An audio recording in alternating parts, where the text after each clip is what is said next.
Good morning.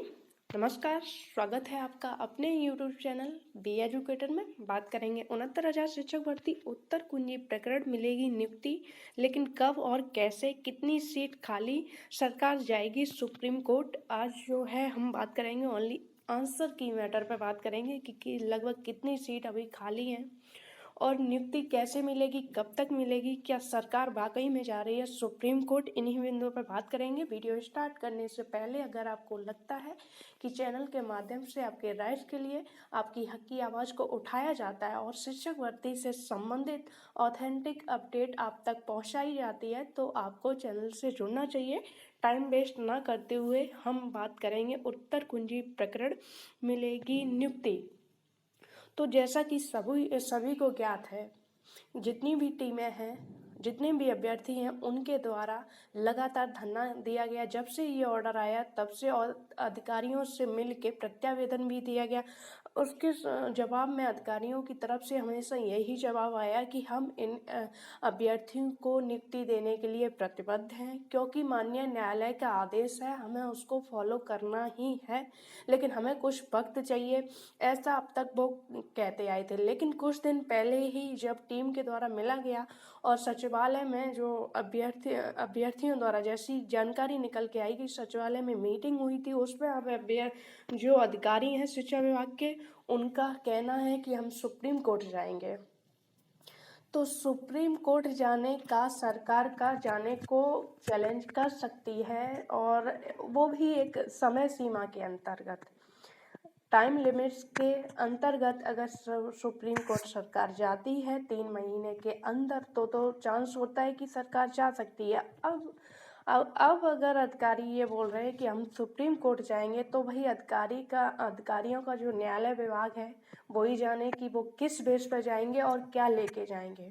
इतनी जानकारी तो नहीं है। जहाँ तक जानकारी है वो ये है कि 3 महीने के बाद सरकार जो है किसी भी ऑर्डर को चैलेंज नहीं कर सकती है।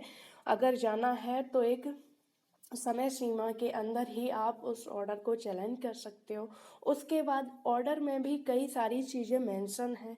रन विजय ऑर्डर जो है मेंशन है, और कुछ पॉइंट ऐसे भी हैं कि दोनों पार्टीज़ की सहमति से जो है ये ऑर्डर रिलीज किया गया है और डिस्पोजल ऑफ किया गया, मतलब उसी समय इस प्रकरण को बिल्कुल पूरी तरह से समाप्त कर दिया गया है। तो अब ये सुप्रीम कोर्ट जाने का इनका क्या औचित्य बनता है, और फिर कौन सी कंडीशन लेके क्या लेके जाएंगे, जबकि प्रश्न ही गलत है। दो अन्य क्वेश्चन थे, 3 क्वेश्चन जो थे वो बहुत ज़्यादा सॉलिड थे। एक पर आपका परिभाषा वाला था, जब परिभाषा ही गलत थी, उसमें चारों ऑप्शन ही मिलते जुलते नहीं थे, तो उस पर जो है अभ्यर्थियों को जीत हुई कि क्वेश्चन ही गलत है, तो फिर कैसे पीएनपी इसको अभ्यर्थियों को दोषी ठहरा सकती है। और 2 प्रश्न जो थे उन पर जो डबल ऑप्शन थे वो 50-50% थे कि पीएनपी का भी 50% माना जा सकता था कि उसके जो साक्ष्य हैं वो भी सही हैं और जो अभ्यर्थी के भी हैं वो भी सही हैं। तो उन पर जो है रणविजय ऑर्डर का हवाला देते हुए जो है परीक्षा संस्था पीएनपी को लाभ दे दिया गया। उसके बाद सुप्रीम कोर्ट अभ्यर्थी गए, उसके बाद सरकार की तरफ से कैविएट भी लगा दी गई कि इस पर जो अभ्यर्थी 2 नंबर के लिए जा रहे हैं, कहीं उनकी विजय ना हो जाए, कहीं वो ना जीत जाए, तो उनके लिए और भी ज़्यादा सीट देनी पड़ेंगी, क्योंकि सरकार जो है अब एक एक सीट पर अपना माइंड लगा रही है।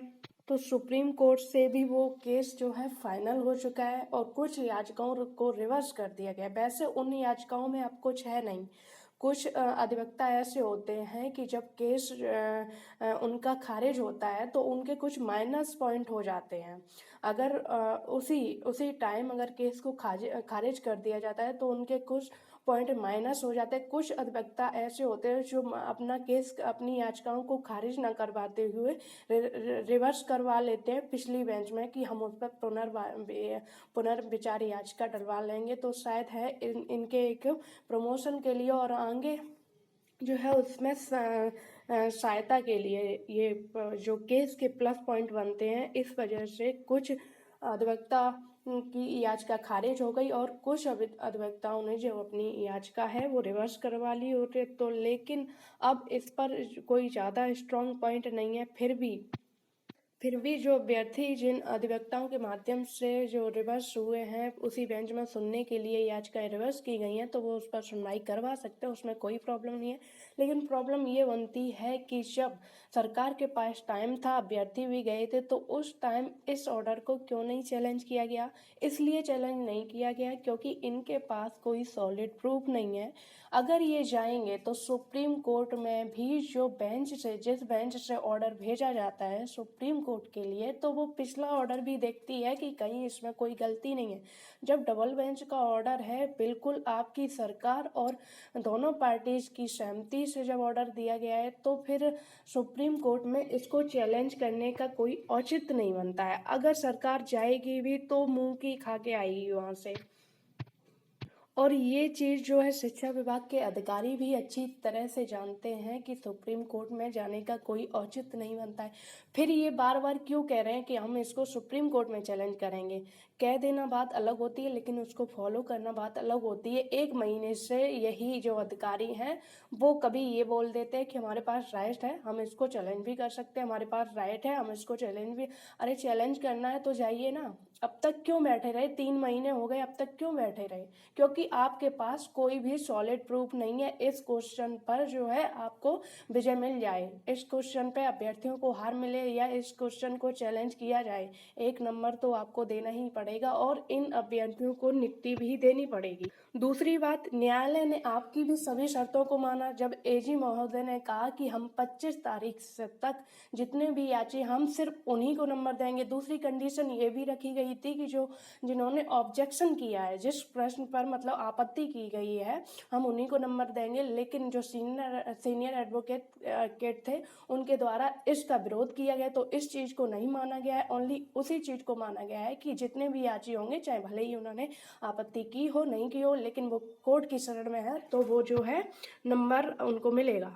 तीसरी चीज़ जो सरकार की जो शर्त थी वो ये भी थी कि जो अभ्यर्थी 1 नंबर पाके मेरिट में आएंगे हम उन्हीं को नंबर देंगे, हम उन्हीं को नियुक्ति देंगे। नंबर तो खैर सबको मिलेगा, नियुक्ति हम उन्हीं को देंगे। तो इस पर भी अभ्यर्थी दोनों पार्टी सहमति हो गई। लेकिन हर तरह से जो पिटिशनर थे उन्होंने अपनी सहमति जाहिर कर दी कि भाई अगर इस पर हम जीत रहे हैं तो हमें, क्योंकि केस जो है वो बहुत लंबा हो चुका था, अब इसको लड़ना आगे ले जाना, मतलब अगर इस बात पे सहमत नहीं होते पिटिशनर तो इस केस को, मतलब एक अगर पार्टी इस पॉइंट पे सहमत नहीं होती तो इस केस को उठा के दूसरी बेंच में डाल दिया जाता, फिर से वही चीज़ें। तो मानसिक और आर्थिक शोषण बहुत हो चुका था, इसलिए इस केस को फाइनल करवाना ही पिटिशनर्स ने सही समझा। जब सारी शर्तें दोनों पिटिशनर की सहमति से हुई हैं, फिर उस कोर्ट को आप अपनी बातों को कैसे चैलेंज कर सकते हो? कौन से पॉइंट ले जाके आप चैलेंज करोगे वो इसको? तो शिक्षा विभाग के अधिकारी अगर ये बोल रहे हैं कि हम सुप्रीम कोर्ट जाएंगे, तो वो कहीं कुछ नहीं जा रहे हैं। उनको जाना होता वो जा चुके होते, वो सिर्फ अपना समय काट रहे हैं कि 10 तारीख तक कैसे भी इस केस को पेंडिंग में डाले रहें। उसके बाद जो चीज़ें होंगी फिर इनको फिर से एक लंबा इंतजार करना पड़ेगा। तो जो शिक्षा विभाग के अधिकारी हैं वो इसको ठंडे बस्ते में डालना चाहते हैं और डाले हुए हैं। तो अधिकारी जो है वो कैसे भी करके अपना समय निकाल रहे हैं और इस मैटर को जो है पेंडिंग में डालना चाहते हैं। अब बात करेंगे कि जो नियुक्ति है वो कैसे मिल सकती है और कब और कैसे, इसके लिए कैसे प्रयास करना चाहिए। तो जो जितने भी शिक्षा विभाग के जो अधिकारी हैं उनको भी पता है कि हमको जो है इस पर तो नियुक्ति देनी है, कि आज नहीं तो कल इन अभ्यर्थियों को जो है नियुक्ति तो देनी ही पड़ेगी। लेकिन जब तक इनका आर्थिक शोषण, मानसिक शोषण हो रहा है तो तब तक होने दीजिए। तो उत्तर कुंजी आंसर की से जितने भी अभ्यर्थी संबंधित हैं उनके पास लास्ट ऑप्शन एक ही है। जितने भी सरकार के अपोजिट और जो पिटिशनर है उनके पक्ष में ऑर्डर आते हैं नियुक्ति से संबंधित, और ऑर्डर में कोई भी टाइम बाउंडेशन नहीं दी जाती है, समय सीमा नहीं दी जाती है, टाइम लिमिट्स नहीं दी जाती है, तो ये जो अधिकारी हैं शिक्षा विभाग के वो इन अभ्यर्थियों को टहलाते रहते हैं। उस पर किसी भी तरह की कोई भी कार्रवाई आगे नहीं बढ़ाते हैं जब तक कि इन पर जो है कोर्ट की अवमानना का नोटिस जारी नहीं हो जाता है। क्योंकि वो ऑर्डर इनके लिए मामूली एक कागज़ हो जाता है। इनको पता है कि टाइम तो दी नहीं, इसमें टाइम तो दिया नहीं है, तो हम इसको कितना भी पेंडिंग में डालें ना कुछ भी करें, और जब कोर्ट की अवमानना का नोटिस जारी होगा तो हम बोल देंगे कि हम इस पर कार्रवाई शुरू कर रहे हैं, या फिर हम इसको जो चीज़ें हैं उनको बोलेंगे जाके। आप 68,500 का मैटर देख लीजिए, उसमें भी आंसर की अभी तक पेंडिंग में पड़े हुए हैं। पहले जो अभ्यर्थी जाते हैं सिर्फ पिटिशनर जो है लाभ दे दिया जाता है, फिर उसी बेस पर और अभ्यर्थी जाते हैं उनको भी दे दिया जाता है। तो ये जो है चल रहा है अभी तक, जो है उसमें नियुक्ति मिल रही है। लेकिन नियुक्ति कब मिलती है? जब ऑर्डर आ जाता है 3-4 महीने बाद शिक्षा विभाग के अधिकारी कुछ करते नहीं है, क्योंकि उसमें तो जो सीट हैं वो भी खाली पड़ी हुई हैं, तो उसमें तो सीट की भी समस्या नहीं है। 68,500 में की सीट नहीं है शिक्षा विभाग के पास, ऐसा कुछ नहीं। और वैसे भी अगर कोर्ट ने बोल दिया है कि इनको नियुक्ति देनी है, तो आपके पास सीट का अरेंज वो आपकी समस्या है, कैसे करना है क्या करना है, ये कोर्ट से या पिटिशनर से मतलब नहीं है। ये प्रॉब्लम जो है आपकी है कि आपको इनको नियुक्ति देनी है।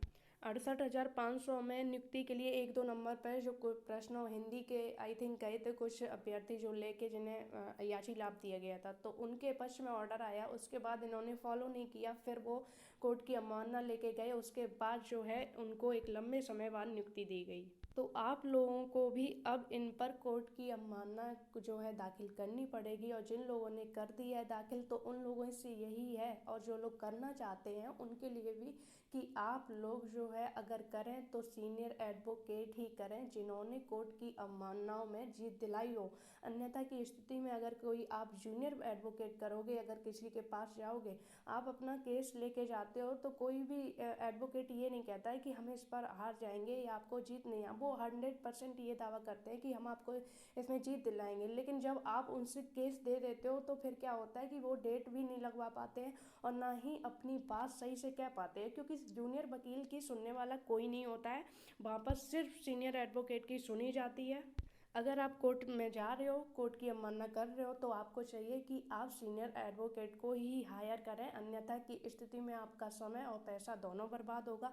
इससे अच्छा है आप कोर्ट मत जाइए। जूनियर एडवोकेट उसमें आपको जीत नहीं दिला पाएगा, ये 100% जो है राइट है। आप इस चीज़ को समझ के ही अगर कोर्ट की अवमानना करना चाहते हो तो आपको सीनियर एडवोकेट ही हायर करना पड़ेगा। उसमें भी सीनियर एडवोकेट केस की कंडीशन देख के ये बोल देते हैं कि हम इसको फर्स्ट हियरिंग पे, सेकेंड हियरिंग पे, ज़्यादा से ज़्यादा थर्ड हियरिंग तक कंप्लीट करवा देंगे। ये चीज़ भी वो आपकी मेंशन कर देते हैं आपसे। और ऐसा भी नहीं है कि कोर्ट की अवमाननाओं का कुछ होता नहीं है, और या इन पर कोई कार्रवाई नहीं की जाती है। अभी हाल ही के 2-3 मैटर देख लीजिए जिनमें कोर्ट की अवमानना का जो है नोटिस जारी किया गया। इन्हीं शिक्षा विभाग के अधिकारियों को अवेलेबल वारंट जारी किया गया, 20,000 तक रुपये तक का जुर्माना लगा है। लेकिन मैटर करता है कि आपके सीनियर एडवोकेट हैं, आपका पक्ष कितने मजबूती से रखते हैं, कितने अच्छे तरीके से जस्टिस को ये चीज़ समझा पाते हैं। शिक्षा विभाग के अधिकारियों को भी पता है कि हम इन अभ्यर्थियों को सिर्फ टहला सकते हैं, लेकिन इनकी नियुक्ति नहीं रोक सकते। ज़्यादा से ज़्यादा ये क्या कर सकते हैं कि आपका आर्थिक शोषण तो हो ही रहा है, पर मंथ आपके 50,000 जा रहे हैं, और जो है आपका याची में भी, और जो एडवोकेट वगैरह की फीस होती है वो भी, और आपका समय भी बर्बाद हो रहा है। ज़्यादा से ज़्यादा ये आपका आर्थिक और मानसिक शोषण कर सकते हैं, वो भी लंबे समय तक नहीं। अब ज़्यादा से ज़्यादा ये आपका आर्थिक और मानसिक शोषण कर सकते हैं, लेकिन आपकी नियुक्ति नहीं रोक सकते ये। अब बात करेंगे सीट कितनी खाली हैं। तो शिक्षा विभाग, पहली बात तो ये आप समझ लीजिए कि कोर्ट का ऑर्डर आया है, तो ये चीज़ वो नहीं करती है, मैटर नहीं करती है कि उसमें सीट खाली हैं या नहीं है। कोर्ट ने जब कहा है तो ये शिक्षा विभाग की प्रॉब्लम है कि आपको कहीं से भी सीट अरेंज करके देगी। फिर दूसरी चीज़, कल ही एक चीज़ निकल के सामने आई है कि जब थर्ड काउंसलिंग वाले अभ्यर्थी मिलने जाते थे कि हमारी थर्ड काउंसलिंग करवाइए, तो वहाँ पर शिक्षा विभाग के अधिकारियों के द्वारा ये बोलना था कि हम आपको सिलेक्टेड सीटें दे पाएंगे, क्योंकि एक मैटर जो है उत्तर कुंजी वाला, और वो अभ्यर्थी जो है कोर्ट के थ्रू आए हैं, हमें उनको भी नियुक्ति देनी है, तब ये मैटर जो था इसका ऑर्डर नहीं आया था। तो अब जो अधिकारी थे उनके द्वारा साफ सा ये कहना था कि हमें उनके लिए भी सीट रखनी है, और रही बात 6800 की जो आरक्षण सूची है, तो वो भाई मैटर अलग है।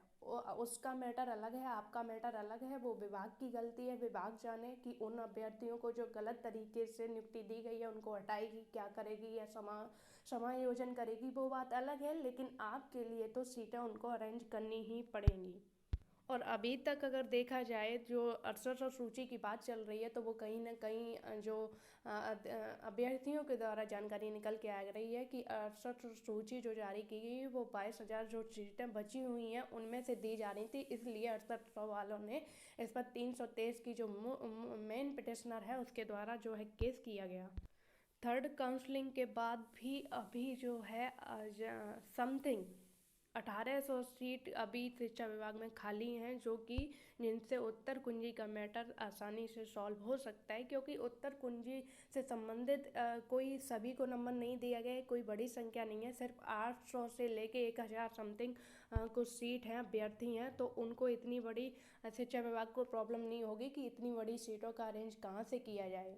जो साल में हजारों रिक्त पद खाली जाते हैं, अगर चाहेगी तो उनसे भी जो है एक वो ऑर्डर निकाल के इनको नियुक्ति दे सकती है। तो अंत में आप लोगों से यही कहूँगी कि खुद को मानसिक तौर पर जो है संघर्ष के लिए तैयार रखिए, क्योंकि आपको अभी संघर्ष करना है, काफ़ी सारी चीज़ों को देखना है। 3 साल से जो आप कोर्ट खेलते आ रहे हो और अधिकारियों की मानसिक प्रताड़ना को झेलते आ रहे हो, अभी वो आपको थोड़ी और सहनी पड़ेगी। लेकिन अंत में आके नियुक्ति तो 100% आपको मिलेगी। उम्मीद है वीडियो में दी गई जानकारी से आप संतुष्ट होंगे। चैनल से जुड़े रहिए। धन्यवाद।